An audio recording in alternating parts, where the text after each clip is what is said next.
Thank you, Brother Gideon, and good morning once again. You've been doing really... Oh, holding on. Good morning, everyone. Good morning. What did I say?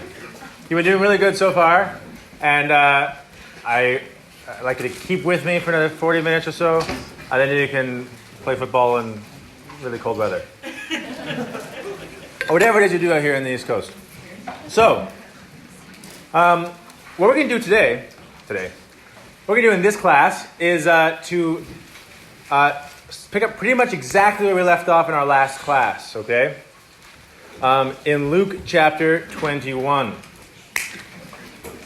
Because in Luke chapter 21, it starts off, verse 1. And he looked up.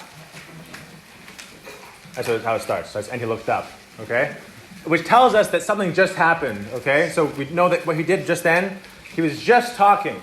What was he just talking about? In the previous chapter. How the scribes devoured widows' houses, okay? I know you guys are still turning up your Bible, so that's fine. There'll be a quiz in a few minutes. Okay, so we're going right on from that previous thing we just talked about. So, to summarize, we're talking about tonight. I'm not used to doing 3 classes in one morning, so my timeline is all out of whack. But basically, we're going to see what's happening to Jesus right now, okay? As in, at this time of this story, because what we are going to talk about is something that he observes and he points out, that he sees happening. It actually provides him something that he really needed as he's going down the road that's going to lead in just a couple of days to his death. Okay? Because as we saw already, after spending 3.5 years visiting God's people, right? Coming to help them, to teach them, to heal them, to show them how they're supposed to live, show them how they can return to God, it kind of didn't work, right? People weren't really responding anymore the way they were supposed to. And he's sad about it, right? He goes into Jerusalem, the place where he's going to die for the world, and he's sad because of the response of the people. Okay?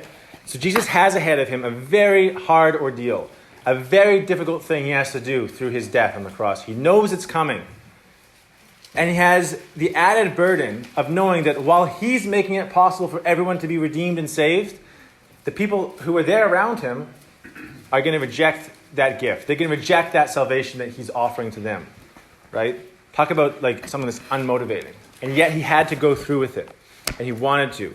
Because it was going to end up being 2,000 years, at least, plus, thousands of years left before he could finally make a permanent restoration and redemption for the people he loved and for the city of peace. So we're going to spend the rest of our time today after talking about kind of like the dark side of what was going on in Jerusalem in our last class. We're going to talk about the inspiring example of this destitute widow, this poor widow that is sort of nestled into the account right here to give us and to give Jesus really a reprieve from what he was dealing with.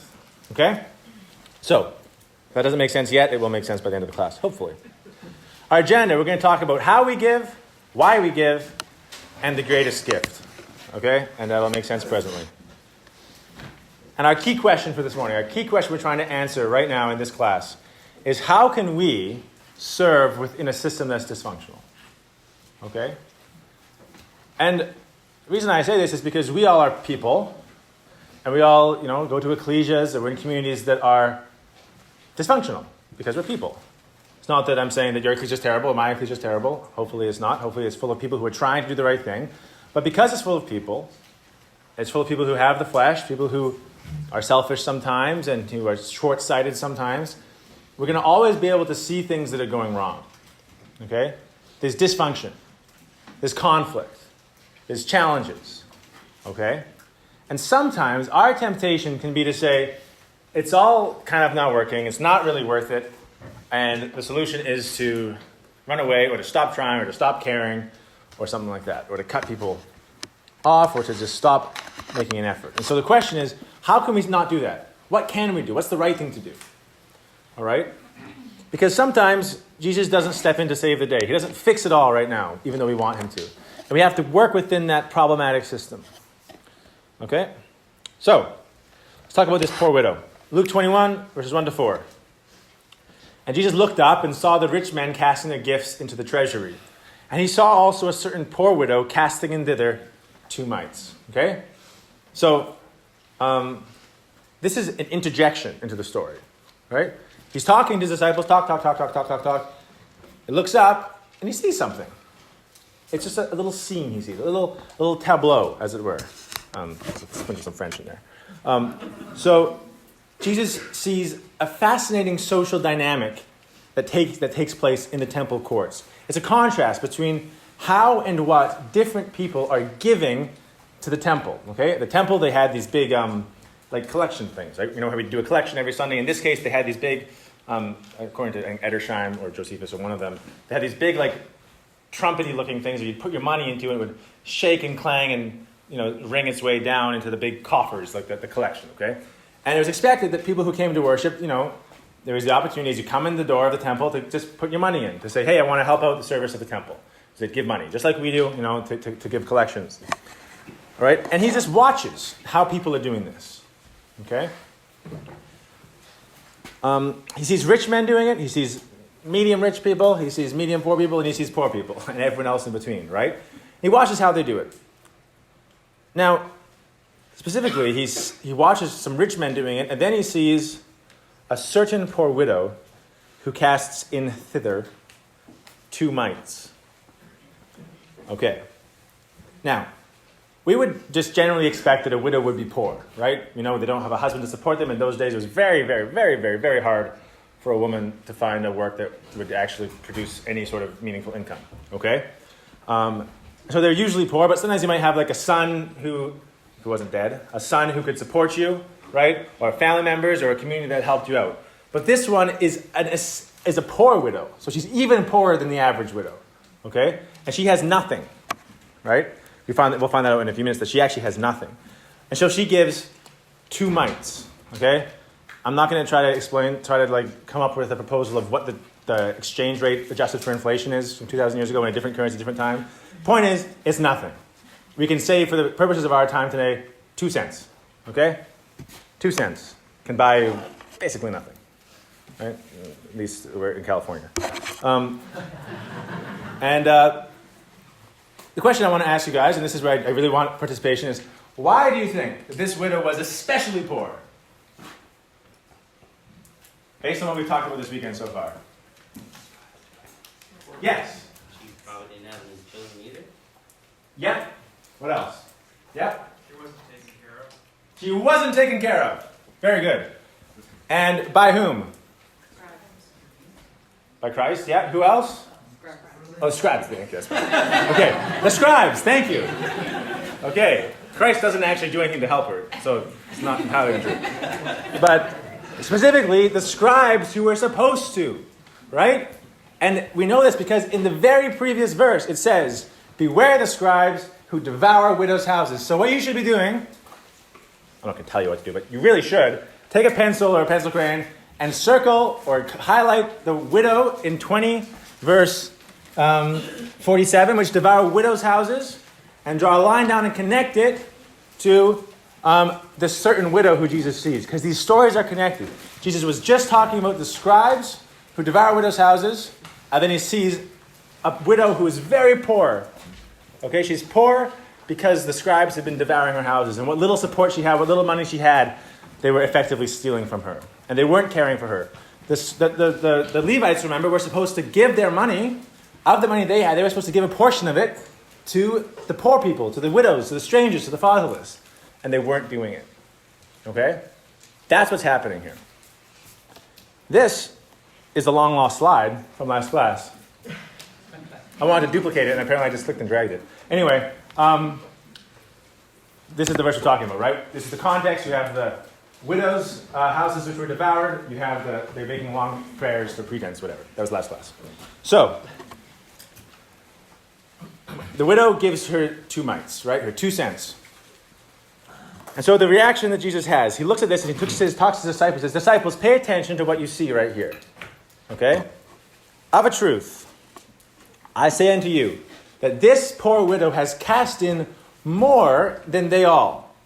For all of these rich men have of their abundance cast in unto the offerings of God.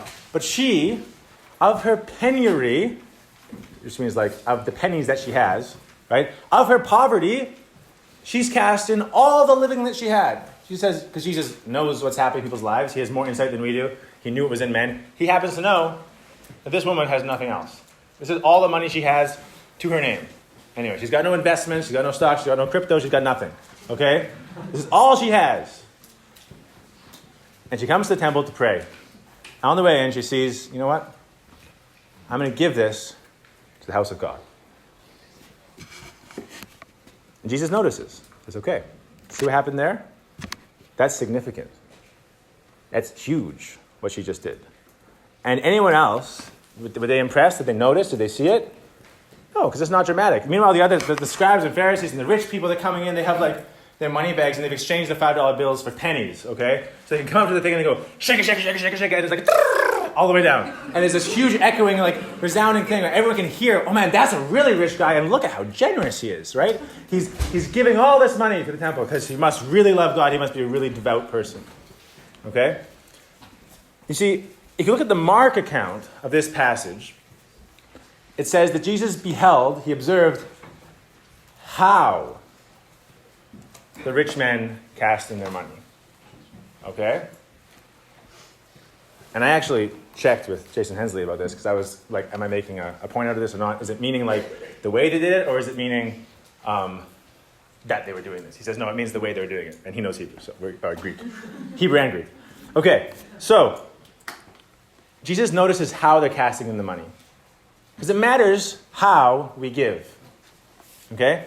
And if you were to turn in your Bibles to Matthew chapter 6, you would find out that Jesus has a lot to say about how we give and what we give and why we give. Matthew 6 is during the Sermon on the Mount.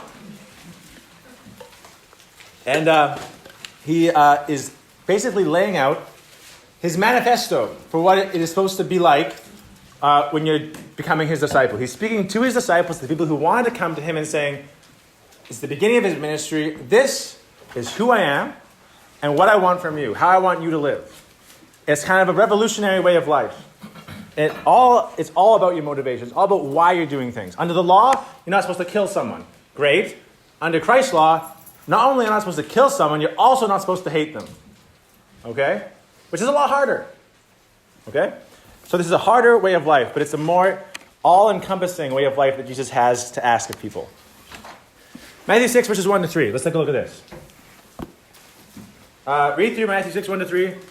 Take heed that you do not do your alms. Your alms is an old way of saying the money you give to poor people. Okay? Do not do that before men, to be seen of men.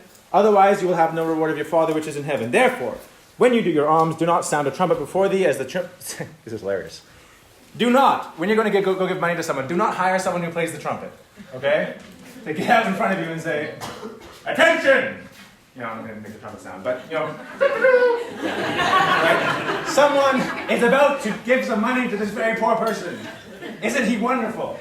Pay attention to this and admire him and wish you could be like him. Okay? Jesus says, don't do that. When you do your alms, do not blow a trumpet in front of you, as the hypocrites do in the synagogues. Jesus is exaggerating, by the way. I don't think the Pharisees were actually doing that. But he's saying it's effectively what they were doing. Okay? He's using hyperbole. The hypocrites do this in the synagogues and in the streets. Why? Why do the hypocrites do this? Verse 2, Matthew 6. To be seen of men. Thank you. Okay? They want people to notice what they're giving. Jesus says, when you do your alms, do it in secret, so that your Father, which sees in secret, will reward thee openly. Jesus sees you. If you give your 2 cents to the temple, or if you give your $2 million to the temple, it doesn't matter. Jesus sees it. If you're doing it in secret, you know you're not doing it because you want other people to think you look cool. If you're doing it in secret, maybe it's because you really want to make yourself feel good, which is probably not right. But it's less likely to be a problem, right? If you're not doing it so other people can see. He says, don't even let your left hand know what your right hand is doing. Okay, So the way you give, it says, reflects your motivation for giving. If you're doing it, say, hey everybody, look at me. See this? In Canada, there's different colors for your money, right? So you're like, look at this. It's a green one, it's a 20, right? Or a purple one, I don't even remember anymore what they are. But purple's 5. I don't know. Brown, 100 is brown. So if you're doing the brown ones, you know it's good, right? Okay. So if you would like to take out, flap it out, make sure it's not folded and drop it into the collection bag on Sunday, it's probably because you want people to see you, right? Motivation matters, effectively. Okay? Verses 20 to 21, look at this. This is verse 19, actually. Lay not up for yourselves treasures on earth, where moth and rust does corrupt, and where thieves break through and steal. But, verse 20, lay up for yourselves treasures where?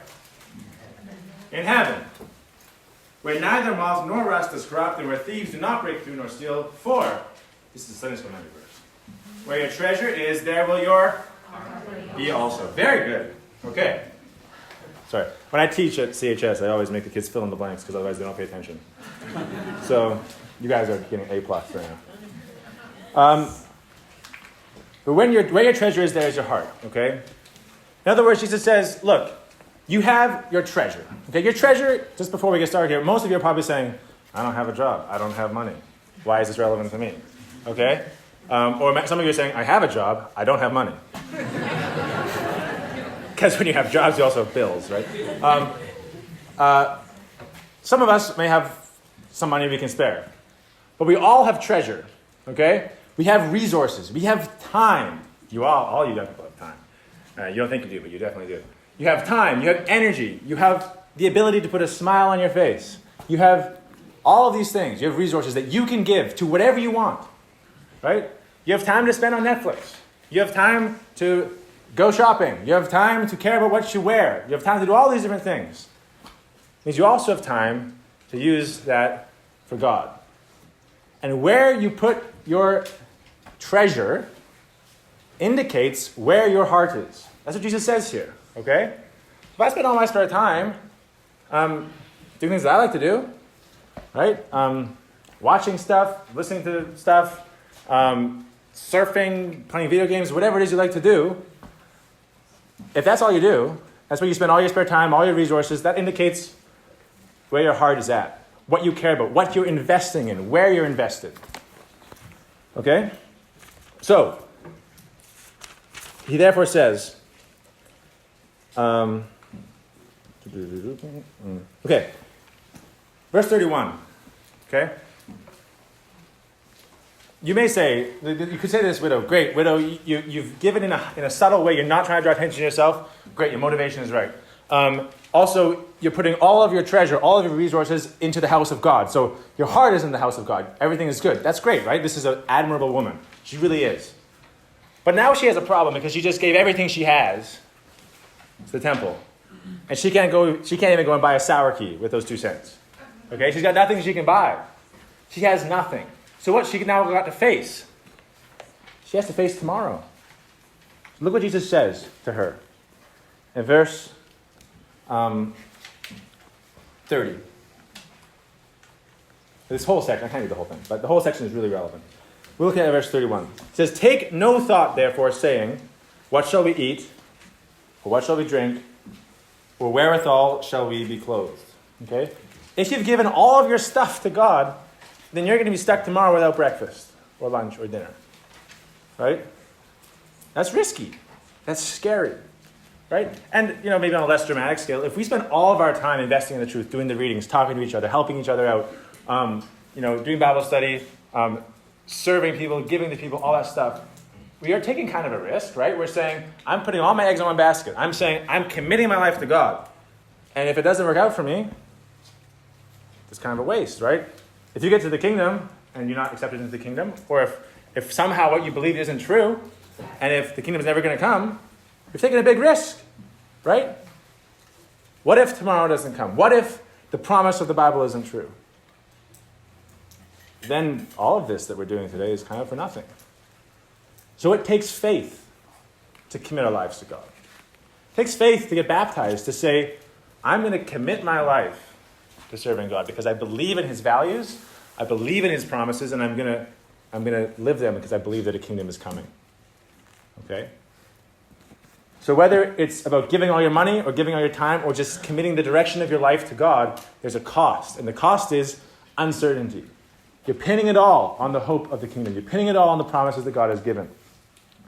And Jesus knows that's hard. So he tells the people who want to be his disciples, I know it's going to be hard. So here's what you can trust. He says, your heavenly Father knows that you have need of all these things. He knows you need clothes. He knows you need breakfast, lunch, and dinner, ideally. He knows you need shelter. He knows. He clothes. He gives clothes to the lily. He feeds the ravens. He'll take care of you. Verse 23. So what you need to do is seek ye the kingdom of God and his righteousness, and all these things shall be very nice. Okay? God says, if you prioritize my house, my kingdom, my values, my ways, I will make sure that tomorrow is okay. I'm not going to make you rich necessarily. I'm not going to give you all the things you might hope and dream for in this life. But tomorrow will take care of itself. That's what Jesus promises to people who commit their lives, who commit everything to him. And it takes faith to believe that every day. Okay. How you give matters. And giving everything requires a lot of faith and trust. Which tells us a lot about this widow, right? I mean, she had the right motivation. It means her heart was at the house of God. And it meant that she believed that God was going to take care of her. And that he was going to be there for her all the way through her life. This woman is a giant of faith. She is, in fact, a mighty widow. The reason I chose the title is because of the pun, right? The two mites. She's a mighty widow. Yeah, see? You can groan at that, it's fine. Okay. We're talking about something kind of cool. Okay, we got this. Luke 20. Okay? Luke 21 comes after Luke 20, right? And like we said, this is a section where Jesus is in the temple and he's having these big arguments with a bunch of different people. And these are the topics of his 5 or so arguments, okay? And this is where we're going to go back to some more of your work, okay? You guys got to do some work. Jesus talks about, in verses 1 to 8, the baptism of John. Verses 9 to 18, the wicked husbandman. 1926, whether or not we should contribute to Caesar. 27 to 40, the person who is widowed 7 times and keeps not having kids, keeps marrying her husband's and then her husband's brother. And then it's a fictional story meant to trap Jesus. And then there's a question in Mark 12 is the parallel account, and it adds this question about what is the greatest commandment. Okay, so take a look through verses 1 to 8, talking about the baptism of John. Okay. And it's the question of whether or not Jesus has the authority to preach what he's preaching and to do what he's doing. Okay? And they come up to him and they say, Luke 20. They say, tell us, verse 2, by what authority do you do these things? Or who is he that gives thee this authority?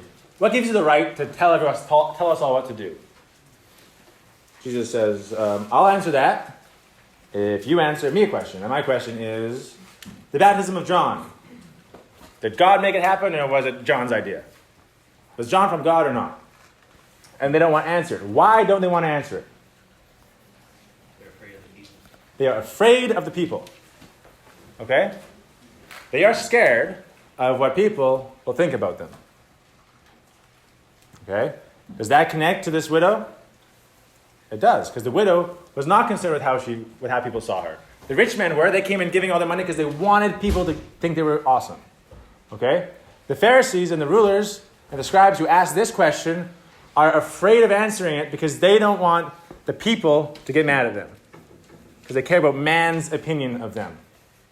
Okay? So the widow comes along, shows that you give not for what people can see in you, but for what God sees in you. And she illustrates exactly where the leaders were going wrong. Okay? Does that make sense? And we're going to see through each of these that the widow exemplifies and kind of effectively tells them off. Just by her example. Okay, her example disproves everything that they try to level against Jesus. Okay? Look at this parable, verses 9 to 18. Jesus now tells a parable. Okay? It's the parable of the vineyard. He gives this vineyard to some farmers, some husbandmen, and he goes into a far country. He says, I'm going to a far country, I'm coming back, take care of my vineyard for me, please. And they say, okay, we will. And he goes away. And as he's away, he wants to go see how his vineyard is doing. So he sends a servant. The servant comes, and they beat him up and send him back. They say, we don't want to give you fruit for your master. Okay, this happens multiple times. It's a prophecy about what? It's a parable that is referring to something that happened in the history of the Bible. The prophets, very good, right? The prophets, who God would send the prophets to Israel to say, how's it going? To visit them, to see what's going on, to help them when they need help, and to tell them when they need to fix things. And they didn't. Instead, they beat up the prophets, they misused the prophets, they killed the prophets, right? And finally, verse 13, God says, what will I do? I will send my beloved son. It may be that they will reverence him when they see him. But what do they do to him? They kill him. Why do they kill him? So they can get the inheritance. Okay? Is that relevant to what the religious leaders were doing to the widows? They were using violence to oppress the widows. Why? So they could get their stuff.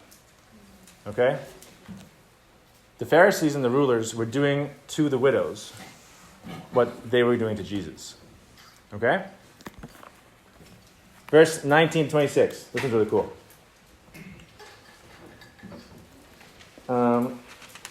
Verse 21. They say, Master, Master, Master, we know that thou sayest and teachest rightly. Which they didn't believe, but whatever. They're saying it anyway. And you don't accept the person of any. You don't think some people are better than others. You treat everyone equally. Okay. And you teach the way of God in truth. Verse 22. Is it lawful for us to give tribute to Caesar or no? And he perceives their craftiness.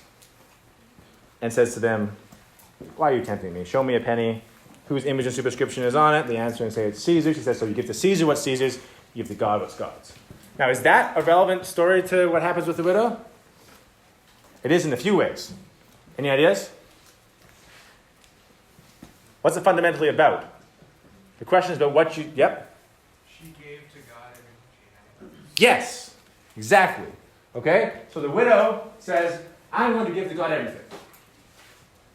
And that's the whole point of that parable, right? Jesus says, look, on a penny, it says, has Caesar's head, and it means you have to give some of it back to him. That's how taxes work, right? That's fine. What you need to worry about what you give is what you give to God. Because God's face is on your face. You're made in the image of God. You belong to him. You need to give your life back to God. Okay? Which the widow did. She gave her whole life, all her living. And even fundamentally, this whole thing is about what you do with your money. Right? Who do you give your money to? Jesus is like, okay, yeah, give your percentage, your 17% or whatever it is, of your money to Caesar, that's fine. But give to God everything.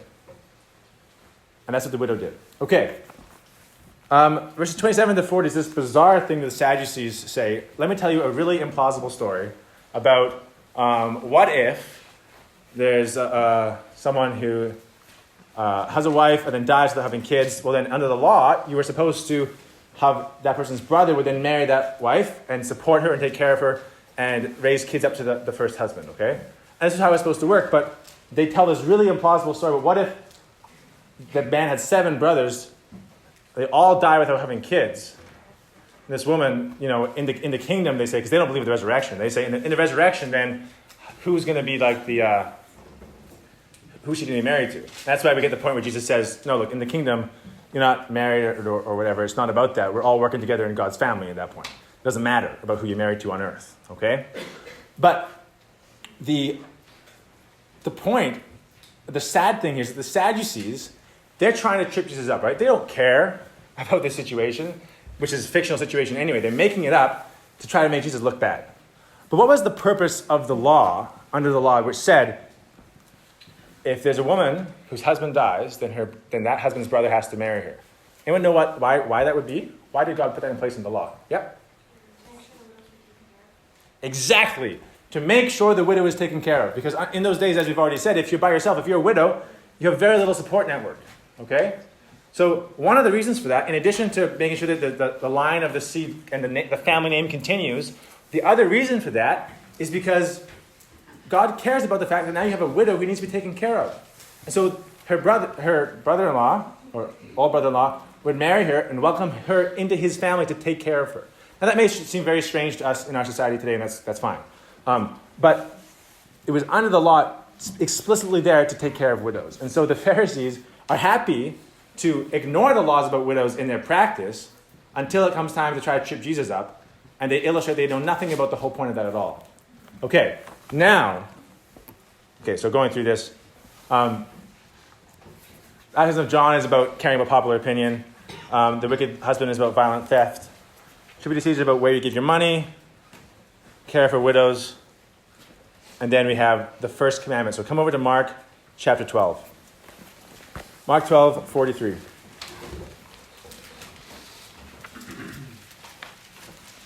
Okay, and you should get your coloring pencil or something ready for this one as well.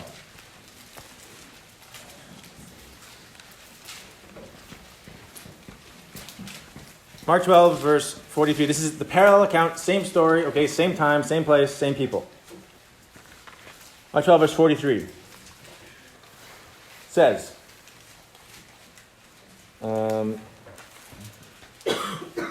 this poor widow has cast more into the offering than all they which have been cast into the treasury. For all they did cast in of their abundance, but she of her want or of her lack did cast in all that she had, even all her living. Do you guys see a repeated word there? I highlighted it, so it's really easy. They all, okay? It's all about, it's a totality. It's everything. It's totalizing, okay? This woman cast in more than everyone else. For everyone else cast in all of their abundance, okay? Or from their abundance. But she, though she had very little, she gave everything that she had, okay? All her living. And once you've highlighted those, just look back at verse 28 to 31. Okay? One of the scribes came, and having heard them reasoning together, perceiving that he had answered them well, asked Jesus, saying, Jesus, which is the first commandment of all? Jesus answered him, the first of all the commandments is, Hear, O Israel, the Lord our God is one Lord, and thou shalt love the Lord thy God with all thy heart, and with all thy soul, and with all thy mind, and with all thy strength. This is the first commandment. Jesus says, the scribes had just asked Jesus, what is the most important thing I can do to serve God? What's the most important out of all the laws? Jesus says, that's easy. The Lord your God is one God, so you need to worship him. You need to love him. How much? With everything. So the most important thing is everything. Okay? The most important thing is that you spend all of your resources, all of your time, all of everything serving God, loving God with all your heart, soul, mind, soul, strength. Hold that thought while I plug in my computer. Lest we have an untimely interruption. Less timely even than this one.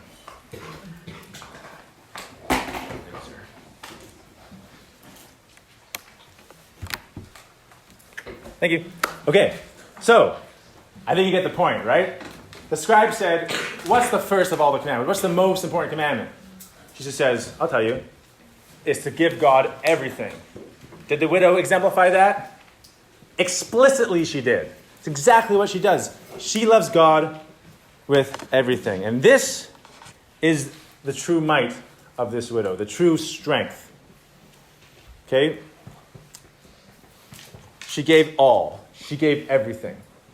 Now here's a really cool little thing. This word for living. Okay? This word is the Greek word bios, from whence we get the word biology, right? Life. Okay? It literally means life or the present state of existence, or by implication, the means of livelihood. Okay? The things from which we live. Right? Okay, the source of our life. And she gives all of that to God. Now, here are two cross references that are absolutely golden. Okay? 1 Corinthians 13, verse 2. Paul says, though I bestow all my goods or give my body to be burned, I have nothing if I don't have love. That word for good is the same word for living. Though I bestow all my living, or even if I give up my body to be burned, if I don't do it out of love, it doesn't matter. Okay? So you remember those rich men who came in and poured their hundreds of dollars down the temple thing? They may as well have been pouring it down the drain. Okay? Because it didn't matter. They weren't doing it out of love. They were doing it out of pride. But this widow did it because she gave all of her life out of love. So this verse, which tells us that no matter how much you give, if it's not done out of love, it's worthless, adds to our character profile of this widow. Not only did she have her heart in the house of God, not only was she not motivated by pride, not only was she faithful and trusted that God would take care of her, she also had a great and enormous love for God. Okay? And now this one is just shivers, okay? 1 John 3, verse 17. John says, but if anyone has this world's goods, same word, and sees his brother in need, and yet closes his heart against him, how does God's love abide in him? See what's happening here? John says, look, you might have a lot of this good, a lot of this life. In this life, you have riches, you have time, you have resources, you have all this stuff. You live in a free and prosperous country, all the things that you have, that God's given you, that subsist of your life. If you have all of that, and you see someone who needs something, and you close up your heart and you say, I'm not going to share, I'm not going to give, he says, God's love can't come anywhere near you. You're not showing God's love. You're not manifesting God's love. God's love is not in your heart. Okay? Everyone in this room has this world's good in that sense, okay? We all have different amounts of money, we all have different amounts of resources, different jobs, whatever, okay? But we all have something. Because the widow with 2 pennies had something. And if we're closing up our heart, refusing to help out when help is needed, refusing to reach out when we see someone in need, then God's love does not have a home in our hearts.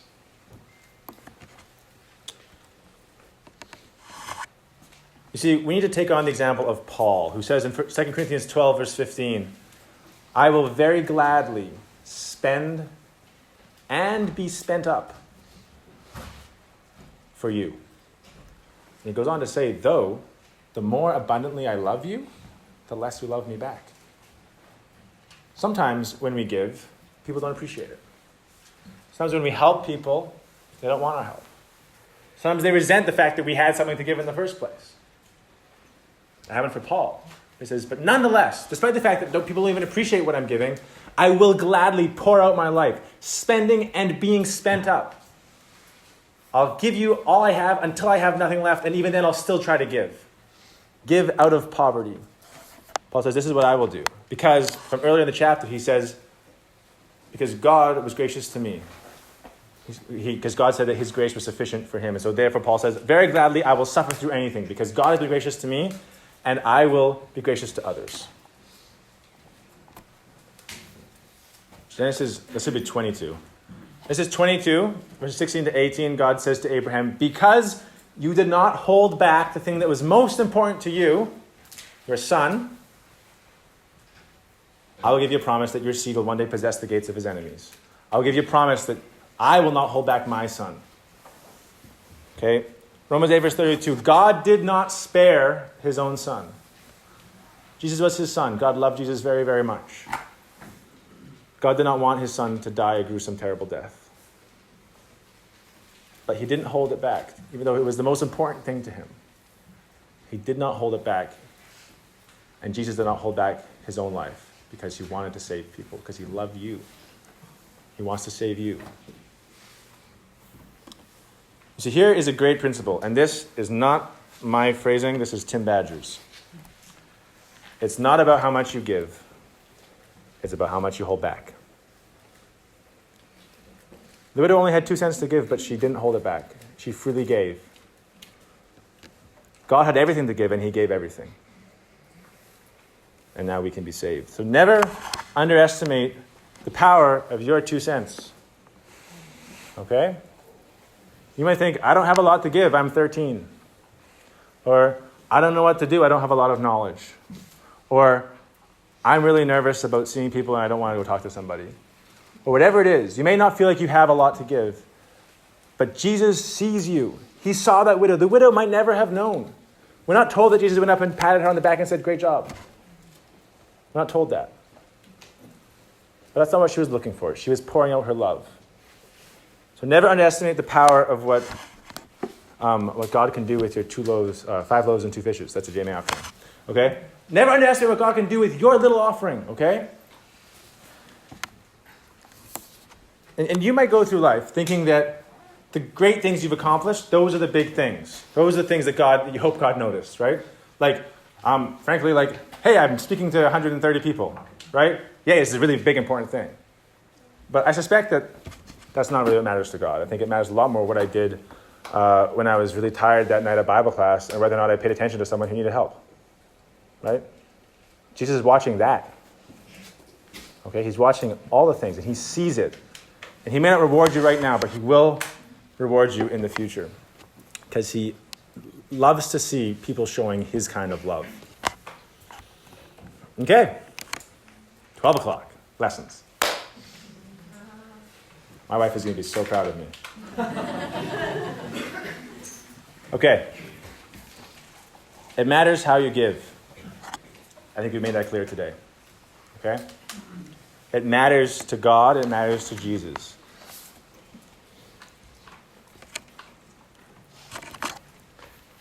Never, ever use problems in the ecclesia as an excuse not to give 100% to it.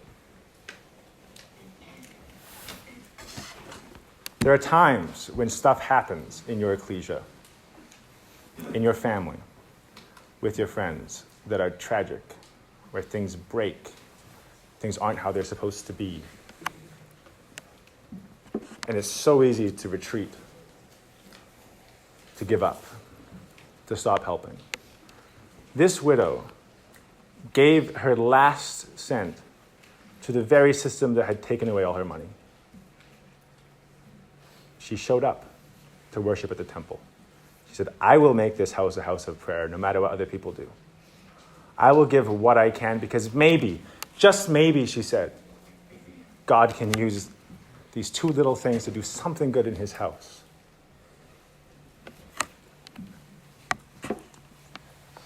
And what she did was huge. And we actually know the effect it had because Jesus saw it. Remember, Jesus, as we talked about at the beginning, no one knew what he was going to do. No one appreciated what he was about to do, to give up his life. Everyone's attacking him and criticizing him. His disciples don't really understand what he's doing. But there, he sees an example of somebody else who understands the might that lies in a true self-sacrifice.